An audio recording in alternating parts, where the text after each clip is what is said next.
Test, test, test, test.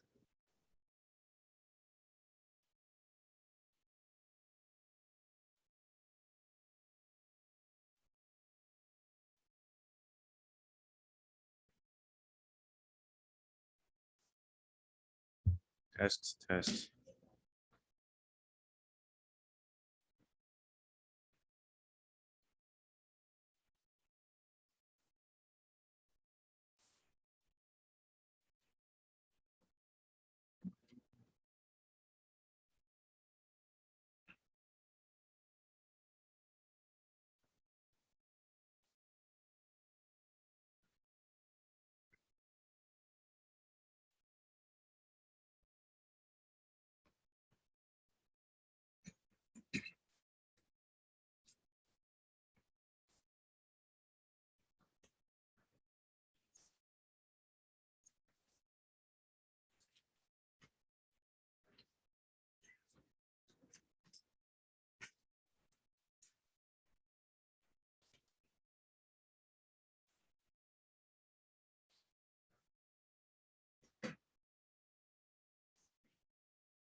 Okay, good morning. Let's welcome back and let's continue with our lectures.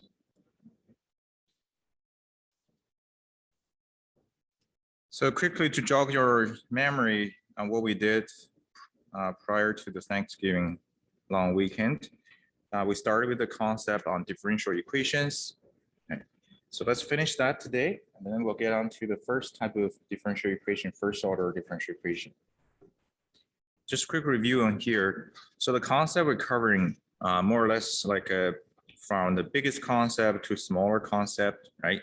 And to the concept that we are going to work on in this class. So the top of the food chain is this differential equation. Differential equation basically is the biggest concept, covering pretty much every other concept. The others are all special case. Right, so what's a differential equation? Differential equation is an equation involving an unknown function. Okay, so whatever unknown function that is, and its derivative. So you look at the two examples here. The first one involving one function vc, and the second one involving a function u, but it's a two function of two variables, right? So which gives a partial differential equation. And then from the differential equation, then down to a simpler case now. The one of the simpler cases is called ordinary differential equation, ODE. And ODE is a differential equation which contains functions of only one independent variable and one or more of their derivative with respect to the variable. So that's the example that we have seen, for example, that mass spring damper system.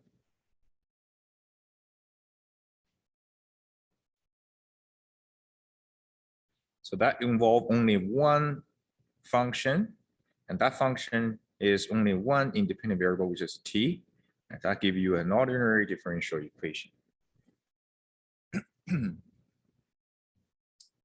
So the next, and the other example, I think we all have seen it, that just pendulum example. This is also an example of ordinary differential equation.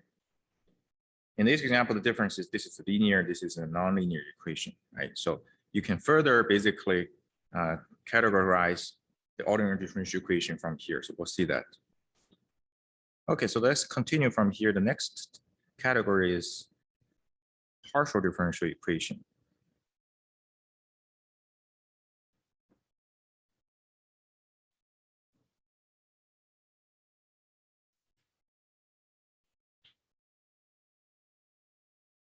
PDE.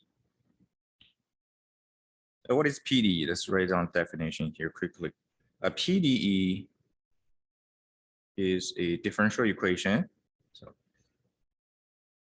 Again, right, it's nothing special. It's still a differential equation, special case of that, which contains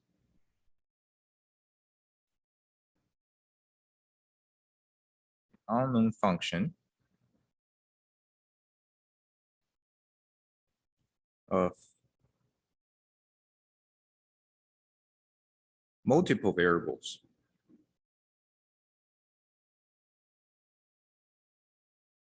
And their partial derivatives.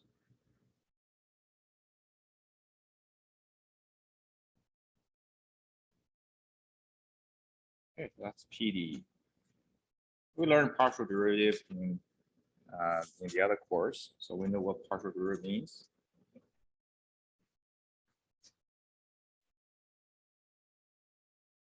So just give you some examples. You know, we're probably not going to learn solving any partial differential equation, but for example, some very famous partial differential equation when you learn in heat transfer. Okay, in third year you'll see this one.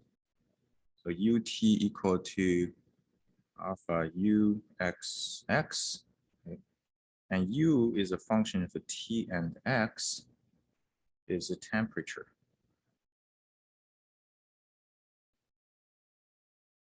And alpha is a positive constant, describes the rate of diffusion. Right? So alpha is a coefficient. So you see what this is. But this equation basically give you a partial differential equation. If you solve this partial differential equation, you can get the change of this temperature over time and also over certain displacement. Right? So let's say you have a plate and the plate has a temperature. Right? So then you would ask for, so what's the temperature of the plate, okay, at a certain time? And what will be the temperature of the plate at a certain location, right, on the plate? So that's the equation will help you solve it. So this is a partial differential equation. So in general, the writing a partial differential, right, in general,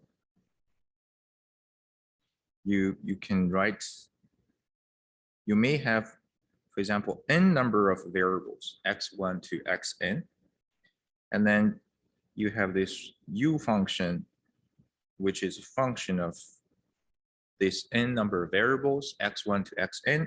So that involve the partial differential equation will involve the partial derivative of this variable with respect to each one of these. And this is first order partial derivative. And of course, you could, the equation could also involve higher order partial derivative. So and so on and so forth. And then the whole thing equal to 0. So you can have a very complicated partial derivative involving so many terms.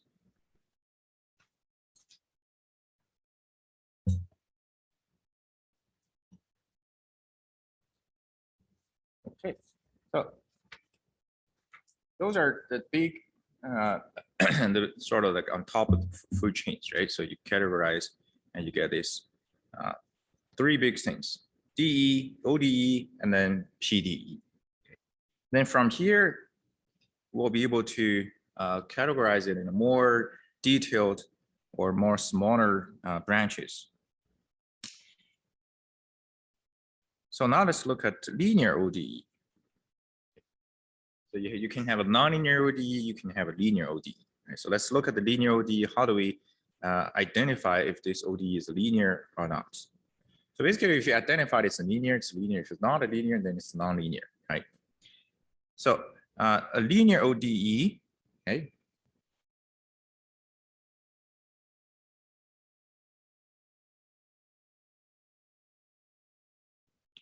of order n, and depending on the equation here,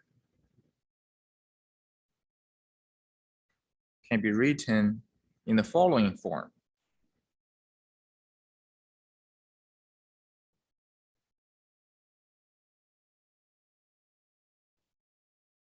So this form, basically what I'm about to write is the form for linear ODE. Okay, so let's write it down first and then we'll examine it. Alpha n of t, derivative of y over dt,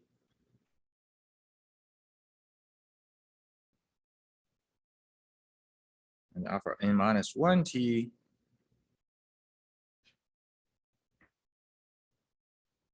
with that. Keep going, keep dropping the term. Alpha t, alpha 1t, d1 over dt plus alpha naught times y equal to f of t. There. Okay. So that's the format for a general linear ordinary differential equation. So let's examine this a little bit, and then I'll give you a few examples, see if we can identify based on the format. All right, so what are each one of the terms here? Apparently, you look at this, this equation in here. So f of t is the input. It's right on the right side of the equation. And y of t is the output.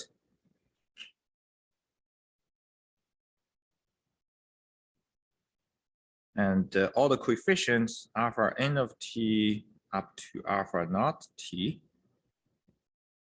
And they are just coefficients of this equation, right?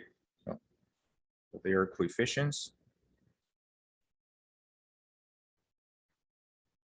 Now, if I relate to some of the equations that we have seen before, those coefficients, a lot of time we call them system parameters, or they are results of system parameters. Okay. So all of this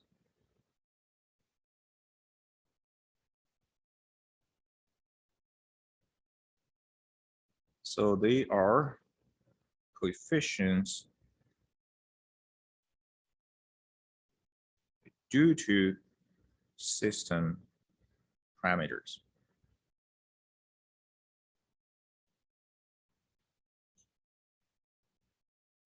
What's system parameters? System parameters basically means you have a mass, you have a spring stiffness, you have a damping constant coefficient, right? Those are so-called, we have a resistance, capacitance, or inductance. So those are the system parameters. You know, you build a system, and the system has components. Each component has an associated physical constant or physical parameter. Right? Those are basically what we call system parameters. How heavy they are, you know, how long they can last. Right?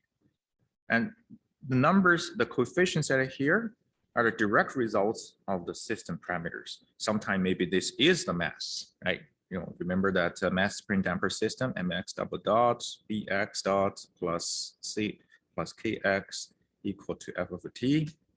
So if you compare these two at here, right? Of course, now I changed the input output as a symbol x.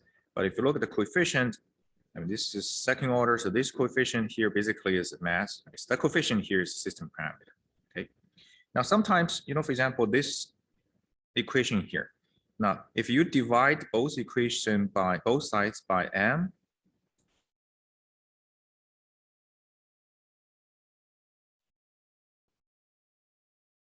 there.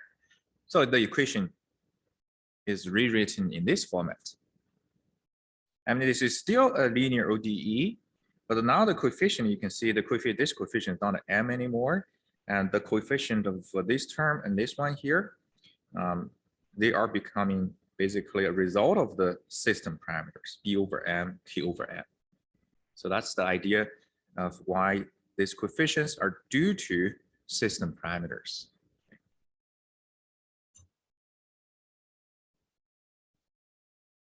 Okay, so when you have a linear ODE, in this class, we will deal with mostly linear ODE. Objective is to solve it. So this is basically the objective in this class.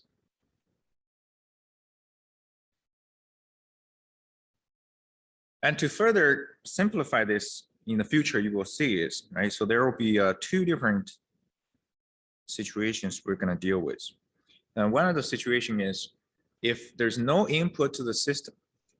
So basically f of t equal to 0. Okay, so the right side, there's no input to the system. So this essentially means no input. You might wonder, if there's no input, how would the system behave? Yes, so even if there's no input, if the system has any initial condition, for example, you drag the spring somewhere, right, to give an initial deflection. So you let it go, even though there's no external force applied to the system, but because the initial energy, initial deflection, the system still vibrates, right? So if there's no input, this kind of system is called homogeneous equation.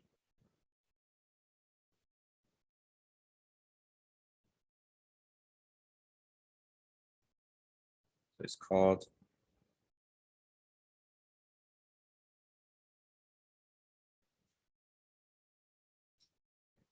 so this word homogeneous, you will see that in quite a few places, right? You know, we have seen homogeneous property for the system linearity. Later, there's another concept related to homogeneous. Now here, if the system has no input, then the whole equation can be called as homogeneous equation. Of course, if the input is not zero, you give a sinusoidal, you give a step input or even impulse input, then the equation is called a non-homogeneous equation.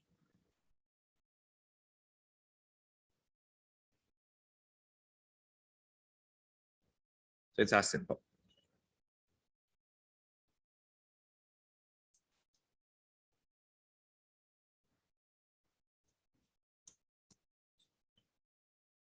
And one more comment.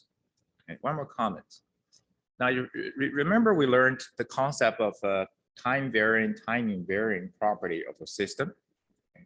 So when it's a time variant, system time variant, basically means the system, you know, y of t minus t naught does not equal to m, the operator m of input x of t minus t naught, right? So for the linear ODE, when you have a system this format added here, okay, there's a very quick way to identify whether you have a time varying or time invariant system. And to identify that, basically you look at the coefficients added here. Okay, you look at the coefficients. If the coefficients are a function of t, okay, not a constant. Okay, if they are not a constant, any one of them is any one of them or multiple of them is a function of time, then you can actually make a conclusion right away. This is a time varying system because the system parameter value changes as time changes. Okay, so that's my the next comment added here.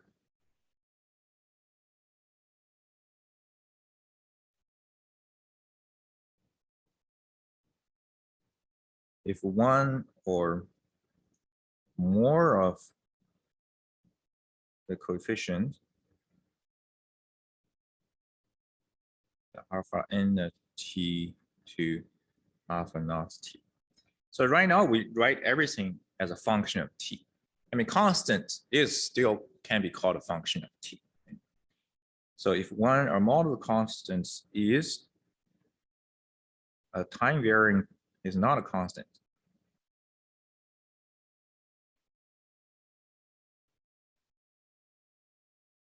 then the system is time variant.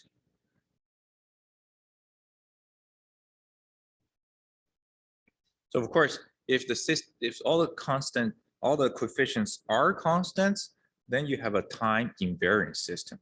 Okay. So if it helps, you can write another statement. If all are constants, then the system is time ti. It's just right. I think we all know what ti means.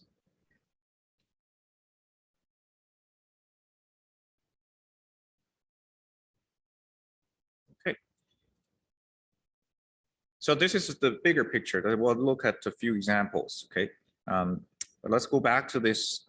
I want you to firmly imprint in your head So what is a linear ODE? So, okay, so it's all about derivatives.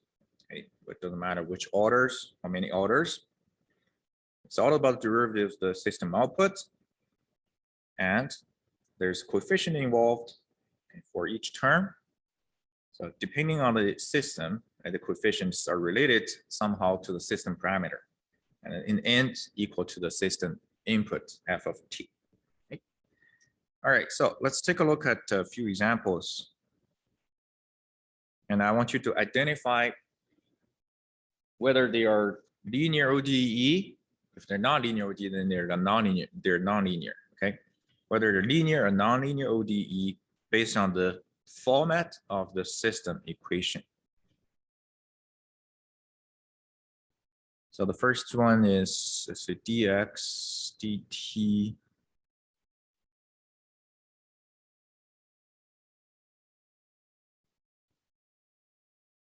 first one here.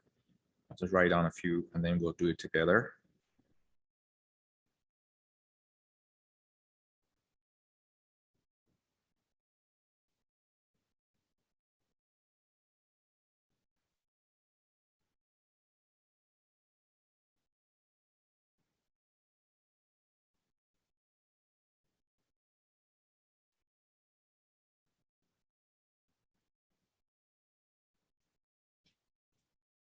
Okay, so first column, is it linear or nonlinear?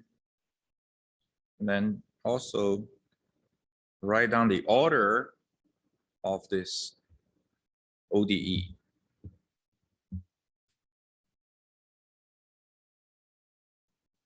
Okay, and first of all, maybe the question you should ask, are they really ODE or are they could it be part PDE, right?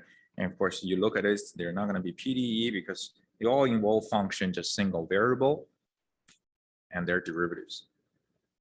Okay, so to identify whether they're linear or nonlinear, there's no trick at all, right? So what you do is you basically compare the given equation, compare it with the standard format over here.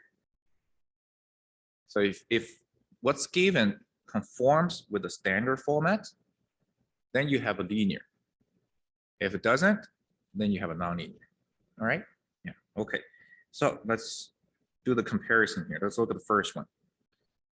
The first one is linear or nonlinear?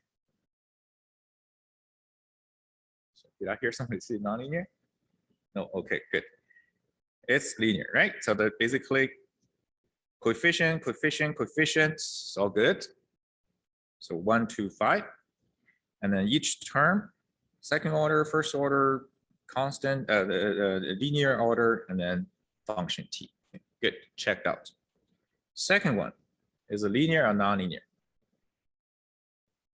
So someone say linear. Anybody disagree? Somebody say nonlinear. Why is it nonlinear? Exactly, because you got a square term here. So you go back to your standard formats. Do you see any one of the term, any one of the derivative term or constant term or the linear term has a to the power of something? No, right? So basically, this one written in here, this term here, it's not part of the standard format. So if it's not part of standard formats, forget it, it's nonlinear. I forgot the order. So what's the order of the first equation? Good, right? When you look for orders, you look for the highest order of the derivative, right? So it doesn't matter, it's a partial derivative, OD, in this case, OD. So what's the order of the second one? 1, good. Yeah, don't confuse by the 2, and that's an order of the derivative. Okay, what about the third equation? Is that a linear or non-linear? Very good. All right, so now you get a hand of it. You look at the second term, and second term coefficient is y. Right? None of our standard formats coefficient is a function, is the function, right, of the input of the output. Okay. And the last one, sorry, the derivative, the order 2, right? Highest order is 2. And the last one, good, nonlinear, right? So this one, why is it nonlinear? Because, right, this is y to the power of 2. So that last term, the lowest order term, right, should not be a power term or a cube term, whatever, right? Yeah. So that's what I mean by you identify the given equation, the given differential equation with the standard linear ODE, and don't be tricked by some of these terms that are here. As long as they don't conform, and then you got a nonlinear equation. Okay. Okay, good. So I also want to show you another example, which I actually didn't have a chance to show this when we learned the system properties. So I think this is probably a good time to show it. Basically, to prove that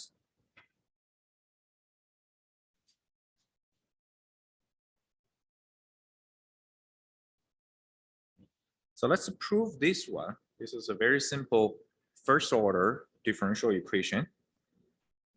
Let's prove this is a linear system.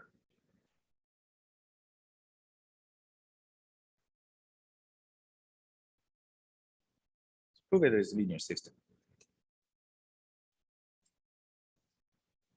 Because this is a very, this is sort of a different type of system we have demonstrated when we learn system property. Because when we learn system property, if you recall, we typically say, okay, y equal output equal to, let's say, x of t minus 2 plus xt plus 2, something like that, right? So you have a expression written out for the output y. But this is a relationship written for the input and output in a differential equation format, not in a very direct relationship, right, between the input and output. So how can we prove this is a linear system? So to use this, to prove this, we use exactly also the same procedure. So, you know, you have a additive property, you have a homogeneous property, the two things, right? You also can use that so-called superposition property to show whether you have a linear system or not. So this is what we're going to do. We will use the superposition property to show this one here. Okay. Yeah. So first of all, let's f1 of t and f2 of t are two inputs.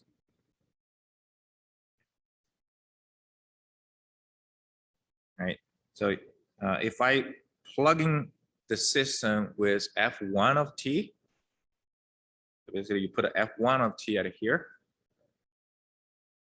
So you have a input f1 of t,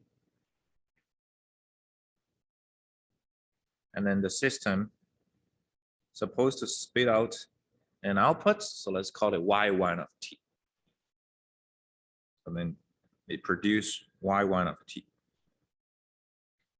And what's the connection between f1 and y1? You have the system equation in here. So that gives you dy1 over dt plus alpha naught, whatever the coefficient is, and y1 and equal to f1 of t. Okay, so that gives you one equation. This is based on the input f1 and then output y1. Similarly, if I plug in f2 of t into the system, then the f2 of t produce y2 of t. I can write down the relationship using exactly the same equation. So now you got second equation, okay, relating f1, f2, and y2. So then the next thing I'm going to do is I'm going to produce a new input. So then let's create a new input. The new input is a C1 F1 of t plus C2 F2 of t. That's new input. And this new input is the way I created new input, as you can imagine, because I want to use the superposition property, right? Yeah. And I want to basically make sure with the new input, do I have that C1, you know, MF, F of F1, and then M F of 2. Okay. So how do I generate this input then, right? So here's what we're going to manipulate. So you can see here, this is F1, this is F2. If I want to generate this new input C1, F1, C2, F2, what I could do is I'll multiply C1 with this equation 1 with C1 and multiply equation 2 with C2, right? So then basically C1 multiplied by equation 1, C2 multiplied by equation number 2. Okay, multiply both sides. Okay. And then you add the two equations, add them up. So let's see what do we have. So when I add the right side, of course, I get C1 F1 plus C2 F2. That's what you get for the left side. And then the right side here, okay, C1 multiplied by this whole right side plus C2 multiplied by the whole right side.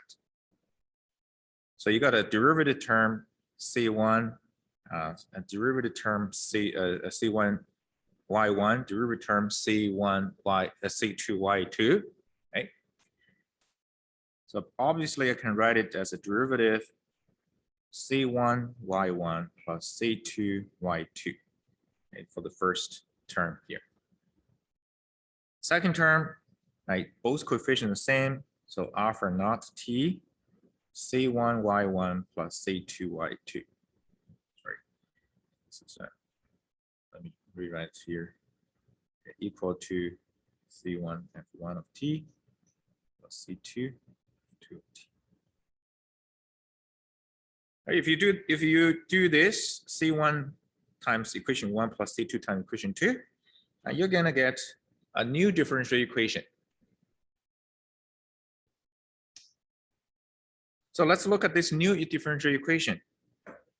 Remember, we said the left side, the right side is the input, which is basically the new input we're looking for, right? And then the left side, whatever the derivative is working on, okay, is the output. So you look at the output, this is the new output, right? This is the new output corresponding to the new input. So basically, right now, you have an input C1 F1 plus C2 F2. What does it produce? It produces C1 Y1 plus C2 Y2. And that's exactly what superposition is all about. So if you have a scaled up of input and also adding another scale of the input, you should have the output like this. So this is a superposition. The superposition rule, and hence the system is linear.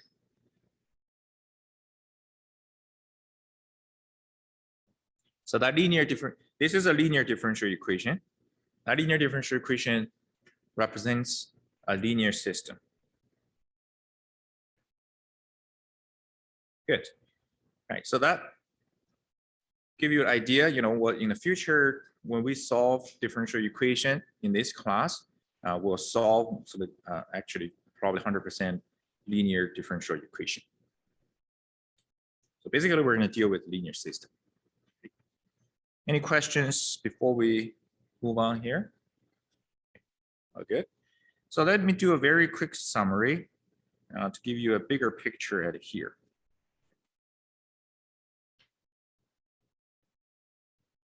On the top of the food chain is this so-called differential equation.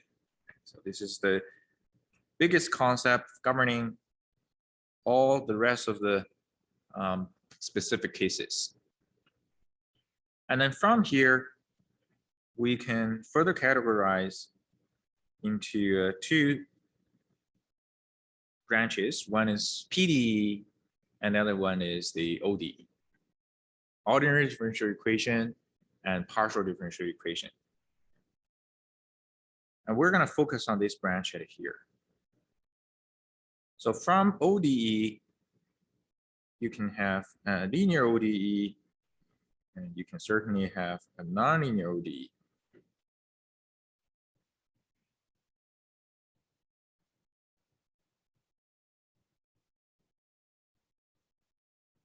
And guess what? We're going to pick an easier route over here. So we're focused on the linear ODE right here. And from the linear ODE, and you can have a time variant linear ODE. So the coefficient alpha term, not a constant. And you can also have a time invariant type of a linear ODE. And guess what? The end of this branch is the so-called LTI system, right? Linear time invariant system.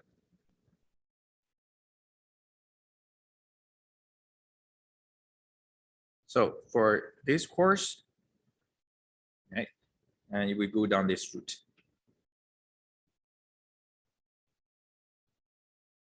Okay. And we'll also look at different orders of linear ODE. Right? So we'll look at the first order, we'll look at the second order. So that's pretty much, that's it. So we still got a little bit of time here. So now let's formally start here. So right around this match here. So the first ODE or linear ODE or LTI. So we're going to look at linear first order differential equation.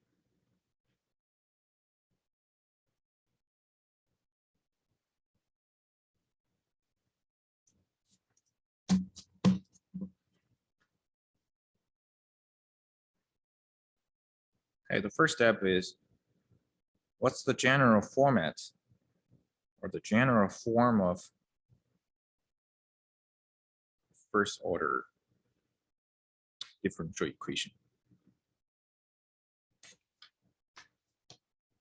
So as you can, I didn't say ordinary, so we'll make it a little bit more general. Let's look at the first order differential equation, right?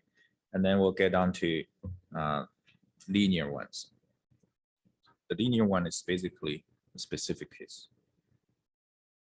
All right, so let's consider a function y, which is a function of x. So sometimes, as you can, I don't want to say that, but I just want to purposely sometimes a function of t, sometimes a function of x. Okay, not necessarily because this is a math, so not necessarily every time you're dealing with a time function. Right? It can be just a function of any other variables. So let's say if you have function of y a function of x at here. Just a second.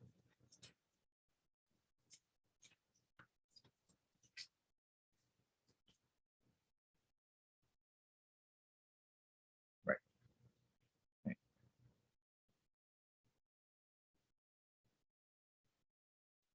Okay. So then you can have two different general formats. Now the first one, you write it f x y y prime equal to 0. So that's an implicit form.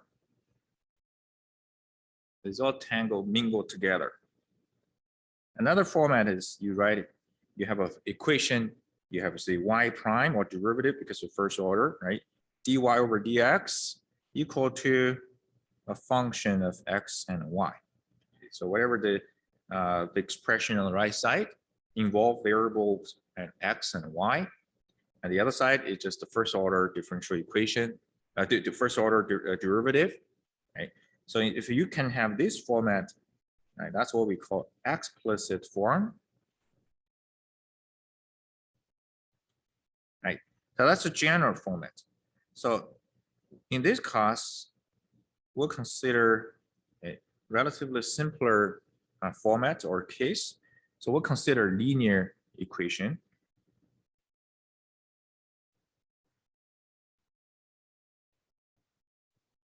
So linear equation, if I go back to the standard format, alpha, let's say alpha 1 x dy over dx plus alpha naught x y equal to an input. Right? So now you see I use an x instead of a t, but that's anyway, that's the same thing. So that's a linear equation that we're going to deal with. Right? Okay. Now, when you have a linear equation of this, as I actually also demonstrated, I mean, you could rewrite this equation without changing it, just rewrite it. So rewrite it basically means you can divide both sides by the top coefficient alpha 1. So you get rid of the normalize this equation. So make the first coefficient to be 1. That's basically what happens. So if I do that, then your equation will become, right? So you have alpha naught over alpha 1. So I can define a new function here. Let's call it p of x.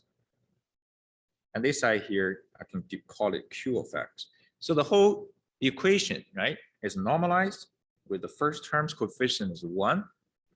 And then the rest of the terms are based on the results of the division.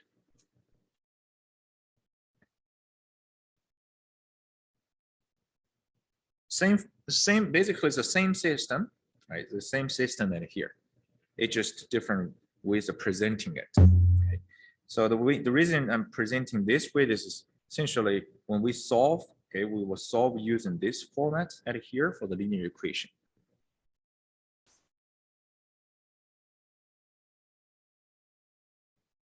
Okay, so we'll present different, basically ways, different cases to solve this. So let's take a look at different cases. Now, I would call this is my standard form. Okay, so if in the lecture, in the assignments, so most time we'll use the standard form to present a solution.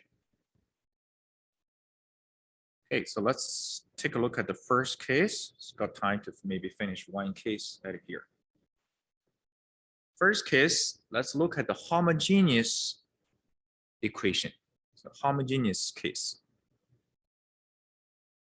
The f of x equal to 0. Okay, so the right side, no input, and that's what we call the ODE is a homogeneous equation. Okay, so when this is 0, you have a homogeneous equation. How do we solve the homogeneous first order differential equation? Okay, so now this standard format basically becomes this. And this is what I usually call the simplest case, right, for first order differential equation. To solve this kind of a first order differential equation, you use a so-called separating variable technique.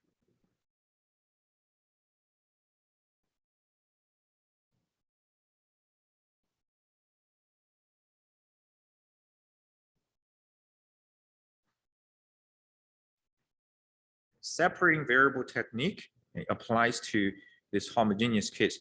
Now, sometimes it also can be applied to some non-homogeneous case. Okay? But anyway, so for now, right, this is homogeneous case. And what does separating variable technique mean? So here's what you do. Go back to this equation here. Let's rewrite it. So dy over dx plus px y equal to 0. Then I'm going to move the term to the right side. So that dy over dx equal to negative function p of x and multiplied by y. So now you can bear in mind, y is a function of x, which is what we're looking for, or try to solve, right? And here you also have function of x in here, right? And then you have a dy over dx. So then separating variable basically means you move all the terms together. So this is p of x, this is dx, this is y, this is dy. So you move them together. So you get dy over y here, right, divided by y over here, and then move the x dx term to the other side. So now you're putting the xx together, you're putting the yy's together. You can do this, right? Remember, differential is a quantity, so you can certainly try to manipulate the differential, move around. Okay, you can even divide the differential, that's fine, but we don't typically do that, of course, right? So that's partial, you can't do that, right? Remember that. So now from here, you integrate both sides of the equation. So to integrate, it become a very simple integration. What you typically do, if you have the function given, so then you can carry out the integration. But now we don't have the function, so we'll keep it as it is. But this side, you can certainly integrate, right? So this side, you get, when you integrate, you get what? That's right, absolute value, huh? Yeah, ln y, and you keep this, keep the right side.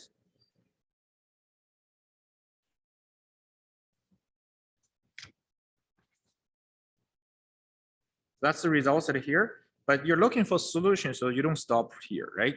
So you need to try to get a solution out of this equation for the y. So how do I get a solution of this? I can take the exponential of both sides of this equation. So without changing, you're not changing, so you're just taking the exponential of it. E to the power ln anything, you get back to whatever the ln anything. And this side, you keep it as it is because we don't know what it is, so we have to keep it for now. So technically, I missed one thing, right? So what did I miss? Plus a c. Sorry, not plus c here, plus c here. So then technically, what do I have here? I should have plus c over here. And then e to the power of a plus b equal to e to the power of a multiply e to the power of c. So technically you have a e to the power of c at here. C is a constant. If c is a constant, then e to the power of c is a constant. So this e to the power of c, I will just write it as a constant a.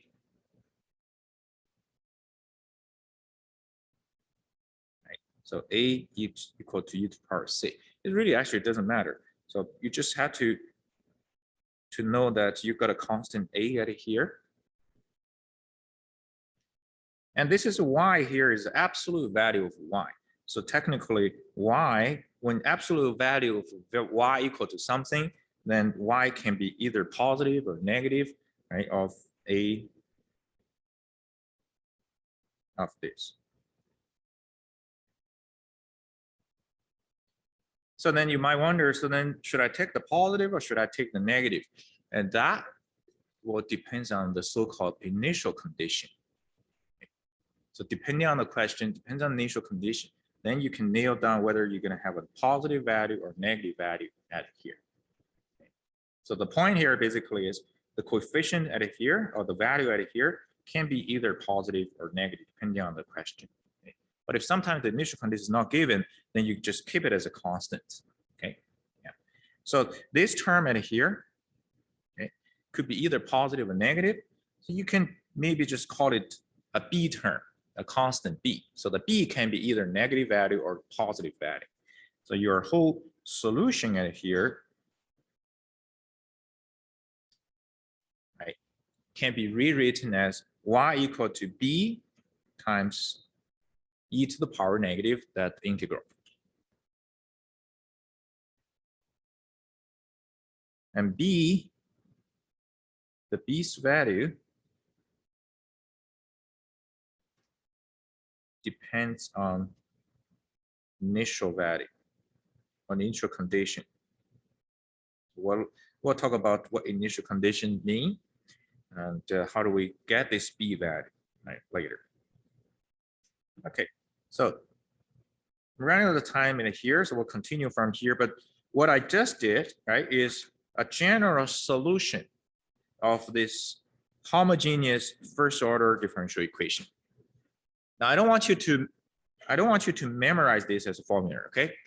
When you're presented with the first order differential equation, I want you to go through the process to derive this actual results, okay? Instead of try to memorize things as a formula. Okay, so I'll see you on Friday.